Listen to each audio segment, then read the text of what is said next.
السلام علیکم ورحمۃ اللہ وبرکاتہ۔ آج کی یہ خوبصورت محفل ارسال ثواب کے حوالے سے مرحوم جناب حاجی غلام رسول صاحب ذات حق ان کی تمام قبر و حشر کی منزلیں آسان فرمائے اور آج کی اس محفل کی برکات ان کو عطا فرمائے۔ مجھ سے پیشتر حافظ سائم مبین صاحب نعت شریف پیش کر رہے تھے اور اس سے قبل وطن عزیز کا عالم اسلام کا ایک عظیم مداح رسول جناب صابر سردار صاحب اپنی حاضری نوکری بارگاہ ختم نبوت میں اور حضور کی آل کی بارگاہ میں پیش کر رہے تھے، اور عظیم نقیب محفل جناب شراز عرفات بھائی، اللہ آپ سب کو اور جتنے بھی احباب سٹیج پر ہیں یا سامنے تشریف فرمائے، میرا رب آپ سب کو اس محفل پاک کی برکتیں عطا فرمائے۔ اور آخر میں آنے پر اور خطاب پر جو ہے پریشر بھی کافی ہوتا ہے، حاضرین کی نظریں بار بار گھڑی کی طرف بھی ہوتی ہیں کہ دعا بھی کرنی ہے، نماز بھی ادا کرنی ہے، تو انشاءاللہ میں نے لمبی چوڑی گفتگو نہیں کرنی، انشاءاللہ حاضری لگانی ہے، پیغام دینا مقصود ہے۔ انشاءاللہ میں آپ کو زیادہ اس میں آزمائش میں نہیں ڈالنا چاہوں گا، لیکن میں ان حضرات کو جو مجبوری سے بیٹھے ہیں تو وہ ان کا اپنا معاملہ ہے، جو حضوری سے بیٹھے ہیں ان کو میں ہدیہ تبریک پیش کرنا چاہوں گا، یہ اپنے اپنے نصیب کی بات ہوا کرتی ہے۔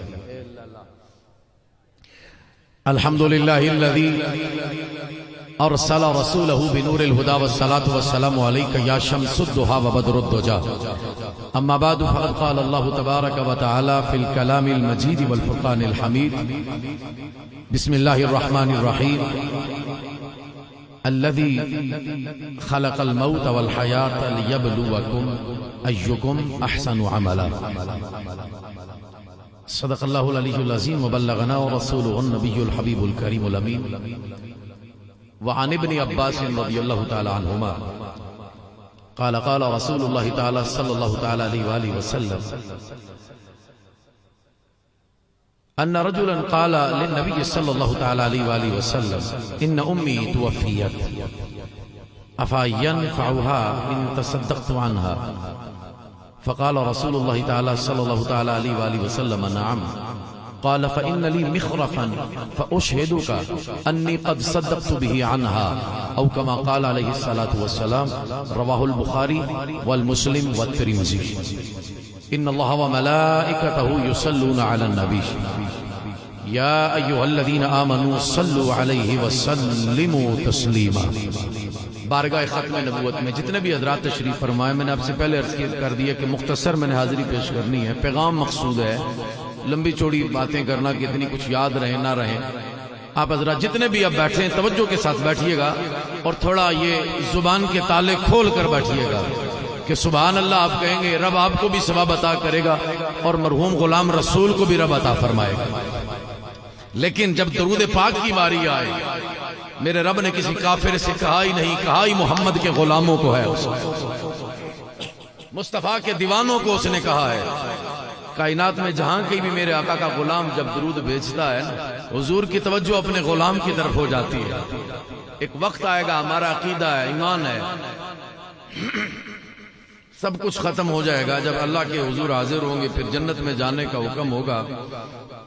میرے پاس وقت نہیں کہ میں وہ کیفیت آپ کو بتاؤں جب نبی کا دیوانہ جنت کی طرف جا رہا ہوگا، اور اس پر جو کیفیت طاری ہوگی، جنت کے دروازے سے جب انٹر ہوگا تو میرے عزیزو، جنت میں جا کر کسی مولوی نے ادھر اذان نہیں پڑھنی،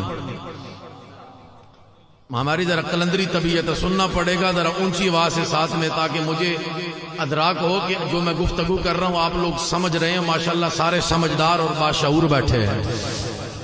وہاں پر کسی مؤذن نے اذان نہیں پڑھنی، کسی امام نے امامت نہیں کروانی، کسی خطیب نے خطبہ نہیں دینا، کسی روزے دار نے روزہ نہیں رکھنا، وہاں حج بھی نہیں ہوگا، کسی مولوی نے جنازہ بھی ادھر نہیں پڑھانا۔ کیوں؟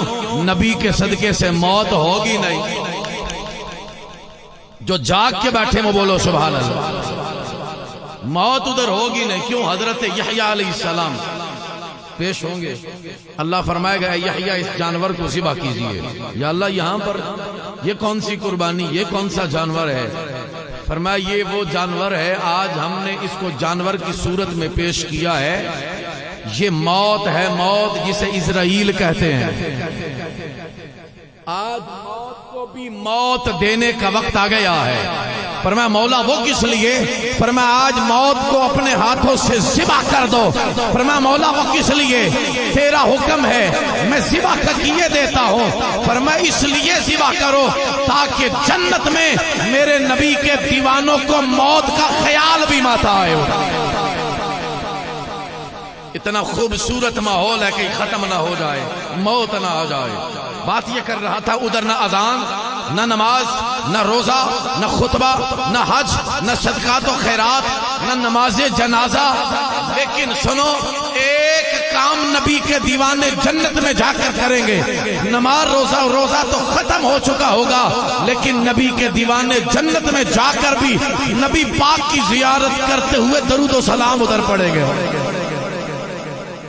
جس کے کلیجے میں ٹھنڈ پڑی ہے بولو۔ اب حصول برکت کے لیے درود شریف پڑھیں سارے۔ صلی اللہ رسول اللہ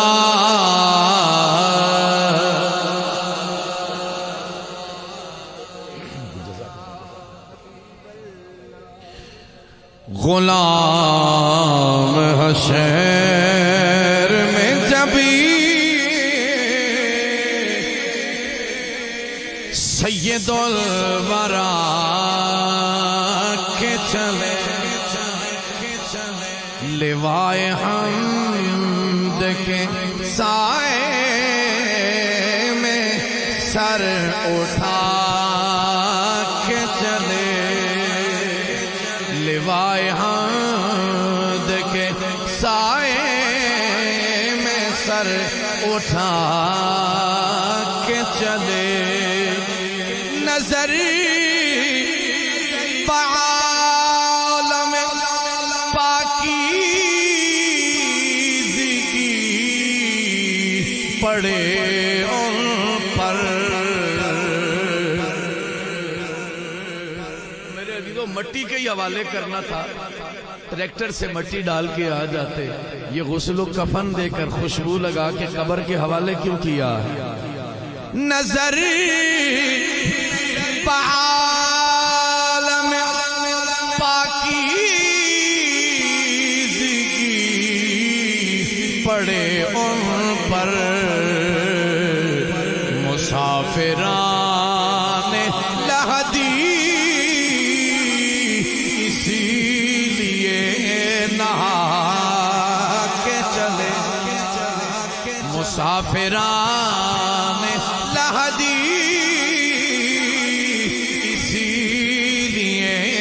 نہا کے چلے، نصیر ان کے سوا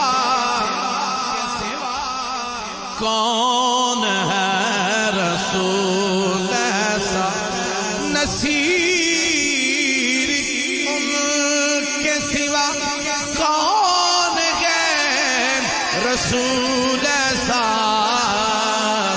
جو بخشوانے پہ تو بخشوا کے غلام حشر میں جب سید الورا۔ اللہ ہی کے لیے حمد و ثنا ہے جو بے حد کریم ہے، بے پناہ محبت کرنے والا ہے، بے حد رحیم ہے، ستار ہے، غفار ہے۔ دور اتنا ہے، اس سے زیادہ دور کوئی نہیں ہے، قریب اتنا ہے کہ شارق سے بھی قریب ہے۔ تھوڑی رب کی شان سننے کا بھی ذوق پیدا کریں نا، ذرا محبت سے بولیں سبحان اللہ۔ دور اتنا ہے، اس سے زیادہ دور کوئی نہیں، قریب اتنا ہے کہ شارق سے بھی قریب ہے۔ دیکھتا ہے پر آنکھ کا محتاج نہیں ہے، سنتا ہے کان کا محتاج نہیں ہے، بولتا ہے زبان کا محتاج نہیں، پکڑتا ہے ہاتھ کا محتاج نہیں، قریب ہوتا ہے قدموں کا محتاج نہیں، اور پیار کرتا ہے دل کا محتاج نہیں۔ پیار کرتا ہے مگر دل کا محتاج نہیں ہے۔ میں رب کی کریمی اور مصطفیٰ کی لجپالی کا ذکر کر کے بات کو آگے بڑھاتا ہوں۔ رب بڑا کریم ہے، بڑی محبت کرتا ہے۔ امام فخر الدین رازی علیہ رحمہ فرماتے ہیں اللہ کے حضور ایک دن میرے آقا کریم نے ارشاد فرمایا مولا ذرا دل کو تھام کے سنیے گا مضبوط کر کے، درد بڑی بات ہے۔ رب کی بارگاہ میں حضور نے ارشاد فرمایا مولا ایسا کرو کہ جو میری امت ہے نا اس کا حساب میرے حوالے کیا جائے، میری امت کا حساب میرے حوالے کیا جائے۔ اللہ کریم نے پوچھا پیارے وہ کس لیے؟ حضور نے ارشاد فرمایا وہ اس لیے میں چاہتا ہوں کہ جس گھڑی میں اپنے امتی کا حساب لوں نا تو کوئی تیسرا نہ دیکھے، جس گھڑی میں اپنے امتی کا حساب لوں نا تو کسی تیسرے کی نظر نہ پڑے، میں پردے میں اپنے امتی کا حساب لوں گا، تیسرے بندے کو خبر ہی نہ ہو، تاکہ میرے امتی کی عزت بنی رہے، میرے غلام کی شان قائم رہے۔ تو حضور امام الانبیاء کی دیوانوں اللہ کریم نے بڑا خوبصورت جواب دیا، اے پیارے ایک ہم نے بھی ارادہ کیا ہوا ہے۔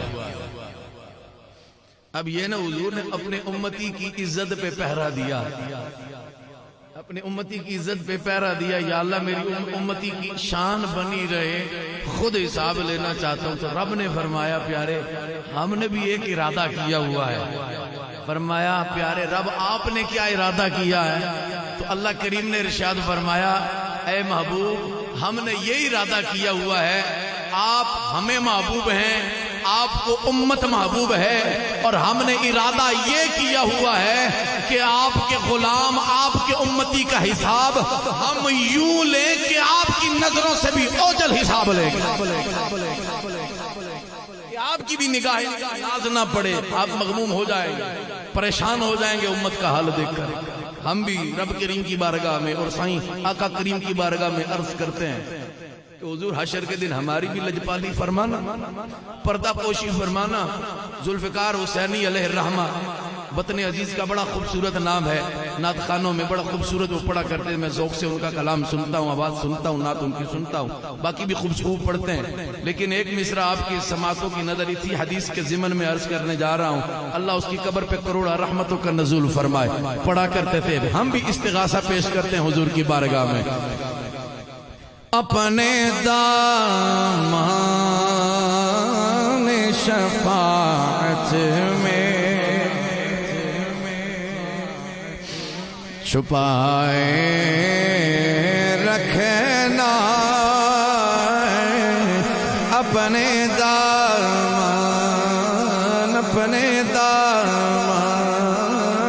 شفاعت میں چھپائے رکھنا، میرے سرکار میری باتیں بنائے رکھنا، میرے سرکار میری باتیں بنائے۔ سنگیوں بچنا کسی نے نہیں، سب نے فیس کرنا ہے رب کو۔ دنیا کے اندر تین چیزیں ایسی ہیں، بس میں گفتگو کا آغاز کر رہا ہوں، بس مختصری آپ کی سماعتوں کی نظر۔ اللہ کرے جو پیغام لے کر آیا ہوں محفل کے جو سجانے کا مقصد ہے وہ آپ تک پہنچ جائے۔ دنیا میں تین چیزیں ایسی ہیں کہ جنہیں لوگ دیکھ کر گزرتا ہے خوبصورتی ظاہر ہو جاتی ہے، وقت کے گزرنے کے ساتھ ساتھ کوالٹی بھی اس کو بھی زوال آ جاتا ہے، اور ایک چیز ہے ریالٹی، وہ ہے حقیقت جس کو زوال نہیں ہے۔ اور دنیا کے اندر سب سے بڑی ریالٹی یہ ہے ہم سب نے فنا ہو جانا ہے، ہم سب نے ختم ہو جانا ہے، سب کو موت آنی ہے۔ ہم اس دنیا میں نہ اپنی مرضی سے آئے ہیں نہ اپنی مرضی سے دنیا سے جانا ہے، نہ اپنی مرضی سے آئے نہ اپنی مرضی سے جانا ہے۔ تو بھائی میرے عزیز دنیا میں نہ ہم اپنی مرضی سے آئے ہیں نہ اپنی مرضی سے جائیں گے، تو پھر اپنی مرضی سے جی بھی نہیں سکتے، اپنی مرضی سے جی بھی نہیں سکتے، پھر جینا بھی یار کی مرضی سے ہوگا، یار اللہ کی مرضی سے ہوگا۔ تو تو ذات حق نے ارشاد فرمایا میں نے موت و حیات کو تخلیق کیا تاکہ پتہ چلے اچھے عمل کون کرتا ہے۔ میرے عزیزو، موت کی جو تخلیق ہے ذات حق نے یوں فرمائی، رب نے، علامہ شاہ عبدالعزیز محدث دہلوی فرماتے ہیں، مرنا میرے عزیزو سب نے ہے، ایک ایسی حقیقت ہے کہ جس کا انکار دنیا کا کوئی مذہب نہیں کرتا ہے، ہم وقت تیار رہنا چاہیے۔ میرے عزیزو، موت جس کی تیاری اچھی ہے نا، فرما اسے کوئی فکر نہیں ہے کہ قبر میں سوا حضور آئیں گے یا حشر میں سوال ہونا ہے۔ جس کی تیاری اچھی ہے اسے فکر نہیں، جس کی تیاری نہیں ہے اس کے لیے معاملہ بڑا مشکل سا ہے۔ اور اچانک سے موت کا آ جانا بھی حضور فرماتے ہیں کہ بہت بڑی گرفت ہے۔ اچانک سے موت تو بتا کے تو آتی نہیں ہے، پہلی بات یہ ہے، اور بغیر تیاری کے بندہ دنیا سے چلا جائے۔ آپ حضرات میرے عزیزو یہاں آئے ہیں، بڑے قیمتی موتیاں اپنے دامن میں سمیٹ کر جائیں گے، زندگی میں کام آئیں گے۔ آپ یہاں آئے ہیں، تشریف لے کر آئے ہیں، آپ وضو کر کے آئے، لباس پہن کے آئے، محفل میں جانا ہے، دعا میں جانا ہے، یقیناً باوضو ہو کر بھی آئے ہیں، آپ تیار ہو کر آئے ہیں۔ بھئی عزیز کی دعا کے لیے جانا ہے، دعائے مغفرت ہے، محفل ہوگی، عزیز اقربا آئیں گے، سب کو فیس کرنا ہے، اس لیے لباس اچھا ہونا چاہیے، چہرہ دھلا ہونا چاہیے، ڈریسنگ اچھی ہونی چاہیے۔ میرے عزیز، دنیا دار کی محفل میں جانا ہو تو بندہ تیاری سے جاتا ہے، تو سرکار کی بزم میں جانا ہو تو کتنی اچھی تیاری چاہیے۔ وہاں تو حضور آئیں گے قبر میں، تو وہاں کے لیے بڑی خوبصورت تیاری چاہیے۔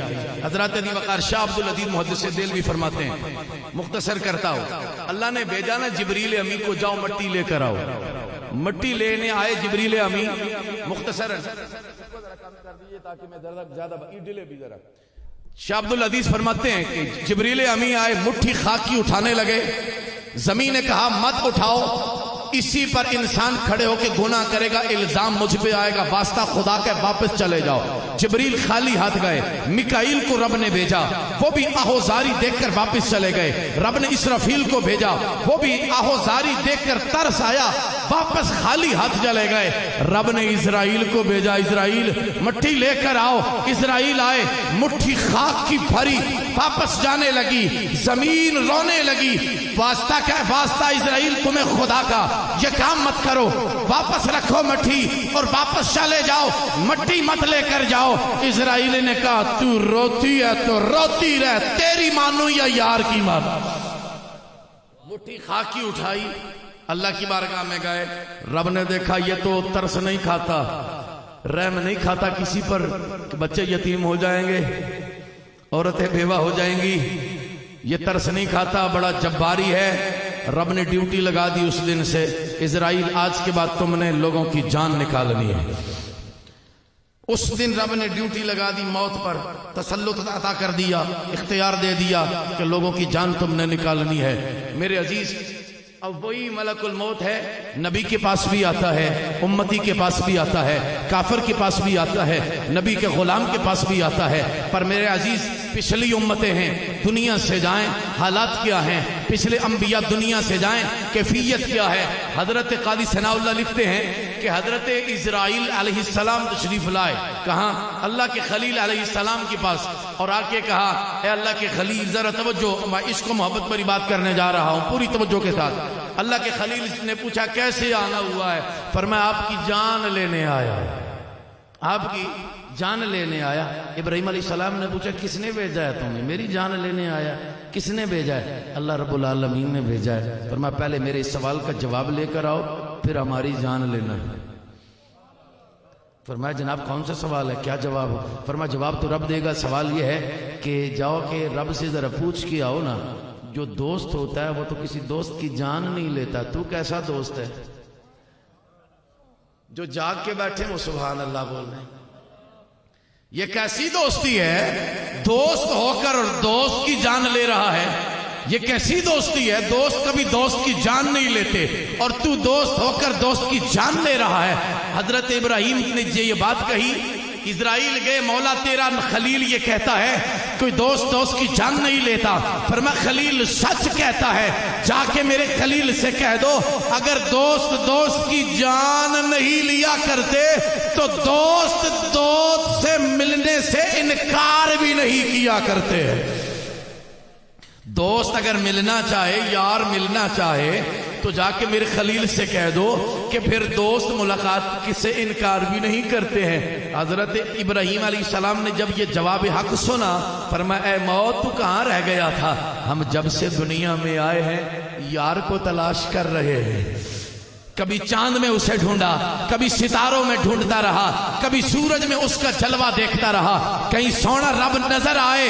اے موت تو کہاں جا کے مر گئی تھی؟ اگر معاملہ ایسا ہے جان دینے سے رب ملتا ہے، جلدی کرو جان نکالو، میں رب سے ملنا چاہتا ہوں، اللہ سے ملاقات کرنا چاہتا ہوں۔ نبی پاک فرماتے ہیں الموت جسرا یوصل حبیب الی الحبیب، موت ایک ایسا پل ہے، ایک ایسا برج ہے کہ جس پر سے جب بندہ مومن کا گزر ہوتا ہے اسے دیدار خدا بندی کروایا جاتا ہے۔ اب سنو، انبیاء دنیا سے جائیں، پچھلی امتیں دنیا سے جائیں تو دیدار خدا نصیب ہو، پر اے نبی کے امتی، اے نبی کے غلام، تیری موت پہ قربان جائیں۔ جب تجھے موت آتی ہے پہلے دیدار خدا ہوتا ہے، قبر میں پھر دیدار مصطفیٰ بھی ہوتا ہے۔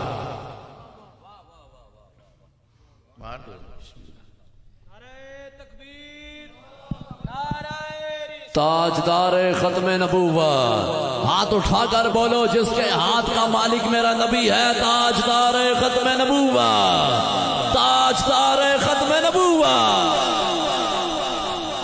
نبی کے امتی کی شان یہ ہے موت آئے تو پھر دیدار خدا بھی ہوتا ہے، قبر میں دیدار مصطفیٰ بھی ہوتا ہے۔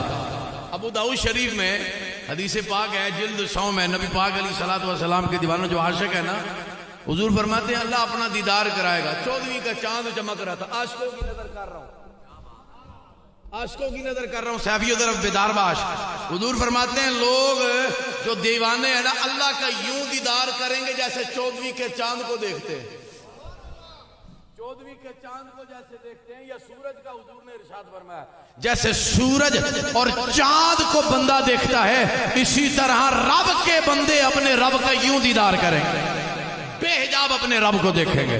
اب آپ اسی بغیر یہ مرنا جو ہے لوگ کہتے ہیں وصال ہو گیا، وصال وصل سے بنا ہے، وصل کا مطلب ہوتا ہے ملاقات کرنا۔ تو بندے کی 2 ملاقاتیں ہوتی ہیں، ایک اپنے رب سے، دوسری مصطفیٰ سے، اپنے نبی سے۔ دنیا کا اب مرنے کے بعد سارے تعلق ختم، بیوی کا اپنے شوہر سے، بچوں کا والدین سے، اب سننا عزیز و اقربا سے، سب تعلق ختم ہو جاتے ہیں۔ 2 تعلق ایسے ہیں جو مر کے بھی ختم نہیں ہوتے، 2 تعلق ایسے ہیں، ذرا توجہ کے ساتھ سنیے گا، 2 تعلق ایسے ہیں جو مر کے بھی ختم نہیں ہوتے۔ کون سے؟ ایک اللہ اپنے بندے کا ساتھ نہیں چھوڑتا، دوسرا مصطفیٰ اپنے غلام کا ساتھ نہیں چھوڑتے۔ جتنے بڑے جملے بولیں اتنی محبت سے صدا آنی چاہیے۔ نہ خدا بندے کو تنہا چھوڑتا ہے، نہ آقا اپنے غلام کا ساتھ چھوڑتے ہیں۔ اب میرے عزیز ضرورت ہی سمر کیا، یہ باتیں آپ علماء سے سنتے رہتے ہیں کہ نبی پاک کی ملاقات ہوگی، زیارت ہوگی قبر کے اندر، پر میرے عزیز اس میں شک نہیں ہے حضور آئیں گے، پر وہاں جانے کے لیے کچھ تیاری بھی تو اچھی ہونی چاہیے نا۔ حضور سے ملاقات ہوگی، تیاری بھی تو اچھی ہو نا۔ حضور آئیں گے تو قبر کا نور علی نور۔ مشکات شریف میں ہے مسجد نبوی شریف کی خادمہ کا ہو گیا انتقال، صحابہ نے راتوں رات مناسب خیال نہیں کیا حضور کو جگانا، دروازہ کھٹکھٹانا، حضور آرام فرما ہوں گے، راتوں رات جنازہ پڑھ کے دفن کیا۔ صبح حضور فجر میں آئے، فرمایا سناؤ حضور۔ صحابہ نے کہا یا رسول اللہ خادمہ فوت ہو گئی، راتی اسی جنازہ پڑھ کے دب چھڑیا ہے۔ حضور فرمایا آؤ مینوں نال لے کے جاؤ۔ نماز پڑھ کے سرکار چلے گئے بقیع شریف کے قبرستان میں، جب گئے حضور امام الانبیاء نے فرمایا کون سی؟ فرمایا یہ قبر بنائی ہے۔ حضور اس قبر کے سرانے پہ کھڑے ہو کے فرمانے لگے بات سنو، جب کوئی فوت ہو جائے نا تو مجھے بلا لیا کرو۔ فرمایا وہ اس لیے کہ جب میت کو لحد میں رکھا جاتا ہے قبریں جو ہیں وہ اندھیر ہوتی ہیں، جب میں آتا ہوں روشن ہو جاتی ہیں۔ جب ہماری آمد ہوتی ہے تو قبریں روشن ہو جاتی ہیں۔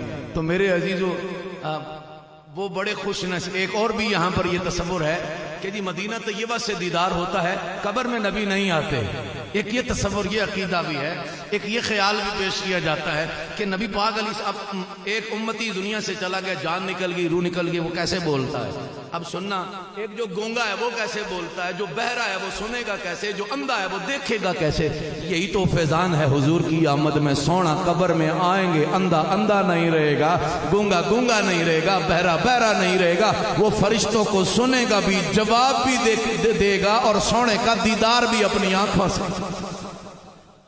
اب سننا یہ کہ جی حضور کا دیدار جو ہے مدینہ طیبہ سے کرایا جاتا ہے۔ میں نے کہا اچھا یار، صادقہ بعد میں کھودگی ہوئی، کڑی روڈ کے قبرستان میں مرحوم کو دفنا دیا، 70-80 سال بزرگوں کی عمر تھی، اور 6.5 نمبر کا چشمہ یا 7 نمبر کا چشمہ لگاتے تھے، اتنی نظر ان کی کمزور ہو چکی تھی کہ چشمے کے بغیر تو وہ دیکھ نہیں سکتے تھے اور پہچان نہیں سکتے تھے۔ میں نے کہا جب بابا جی فوت ہوئے تو چشمہ اتارا تھا کہ ساتھ ہی لگایا تھا؟ کہنے لگے جی اتار دیا تھا، غسل دینے والے نے چشمہ بھی اتار دیا، ڈاکٹر نے چشمہ بھی اتار دیا تھا۔ میں نے کہا اچھا ایک بات تو بتاؤ، بابا جی بغیر چشمے کے 4 فٹ سے آگے تو ان کو نظر نہیں آتا تھا، پہچان نہیں کر سکتے تھے، بابا جی نے کیسے پہچان لیا کہ مدینے میں یہ چہرہ مدینے والے کا ہی ہے؟ بغیر چشمے کے بابا جی نے دیکھ کیسے لیا؟ کہنے لگے نہیں ایسا ہے کہ نظر تیز کی جاتی ہے اور میت کو مدینے سے دیدار کرایا جاتا ہے۔ میں نے کہا اگر ایسا ہے، ایسا ممکن ہو سکتا ہے کہ مرنے کے بعد بابے کی نظر اتنی تیز ہو سکتی ہے، اگر مدینے جا سکتی ہے تو پھر مدینے والا بھی آ سکتا ہے، والا بھی پھر آ سکتا ہے نا۔ اب سننا مصطفیٰ کریم کے دیوانے جس قبر میں حضور آئیں، اب سننا جہاں حضور کے قدمین شریفین لگ جائیں وہ قبر بلا جہنم بن سکتی ہے۔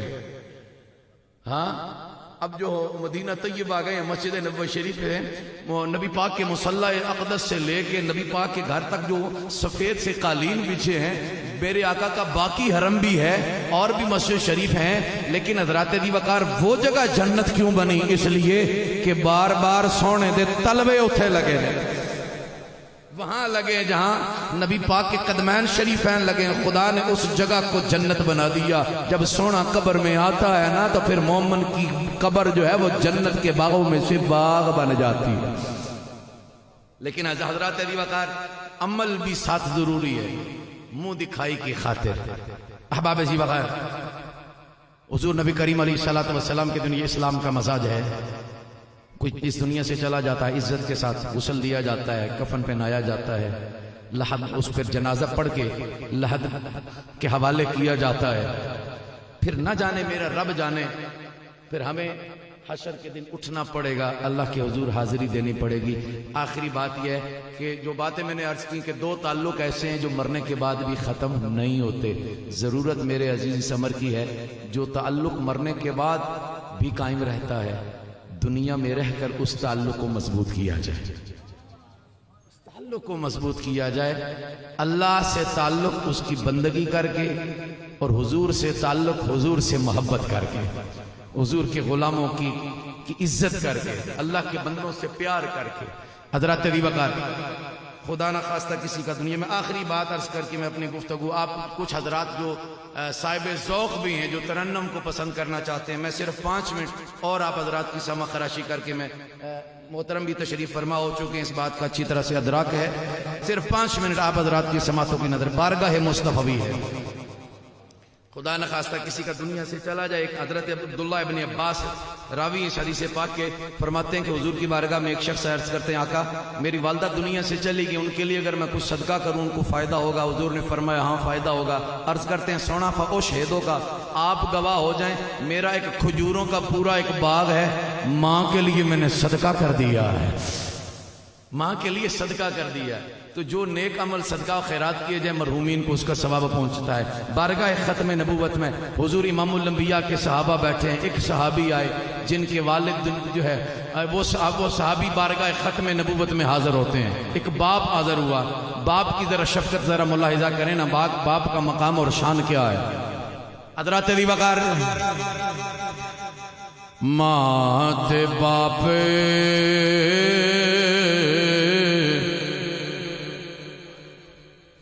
رب دا مٹھا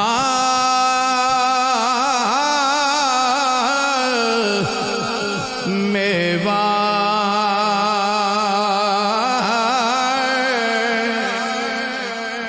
جس نے جنتی جانا ہووے کر لے دعا دی سیوا کوئی باپ جنا دے لوکو ٹور جاندے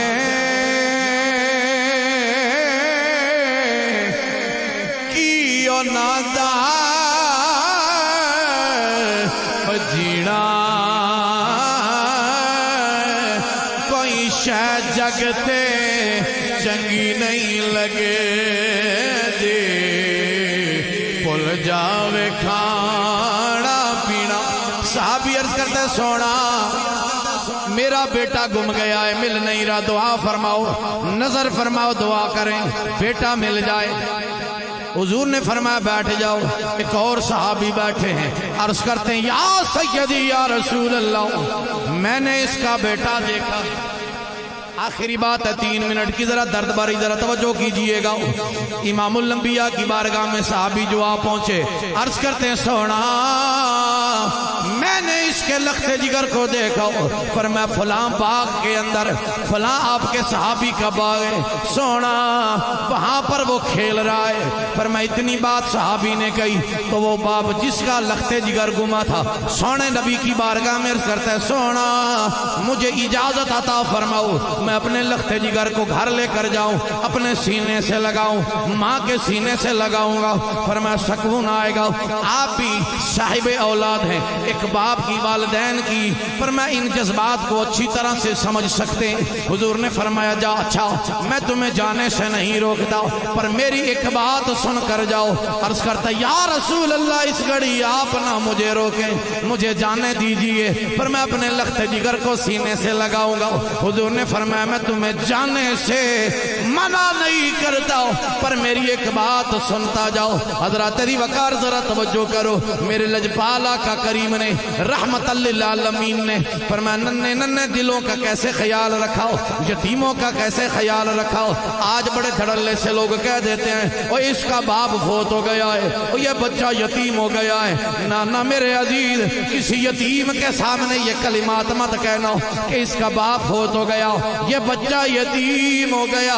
حضور فرماتے ہیں فرمایا سنو جب اپنے لخت جگر کو بچوں کے ساتھ کھیلتا ہوا دیکھے تو اس کو بیٹا کہہ کے نہ پکارنا عرض کرتا یا رسول اللہ بیٹے کو بیٹا نہ کہوں تو کیا کہوں حضور نے فرمایا نام لینا عرض کرتے یا سیدی یا رسول اللہ اس میں کیا حکمت ہے کہ بیٹے کو بیٹا نہ کہوں نام اس کا لوں ٹھیک ہے میں اپنے بیٹے کو بیٹا نہیں کہوں گا نام لے کے مخاطب کروں گا رحمت کل عالم نے فرمایا وہ اس لیے فرمایا جب تو اپنے بیٹے کو بیٹا کہہ کے پکارے گا وہاں دیگر بچے بھی ہوں گے ہو سکتا ہے ان بچوں میں کوئی یتیم بچہ بھی ہو فرمایا اس کا ارمان بھی ہوگا کاش میرا پاپا ہوتا آج مجھے بھی بیٹا کہہ کے پکارتا اور یتیم کا دل ٹوٹ جائے یتیم کا دل ٹوٹ جائے گا یہ اس لیے نام لے کے پکارنا حضور نے یتیموں کا بڑا خیال رکھا سونا اللہ تعالیٰ کی بارگاہ میں جن کے والدین حیات ہے قدر کرو وہی عزت کرو چلے گئے ان کے لیے دعائیں مغفرت کرو اللہ راضی ہو جائے گا اپنی زندگیوں کو ویسے بنا لو جیسے خدا مصطفیٰ کی رضا ہے وما توفیقی الا باللہ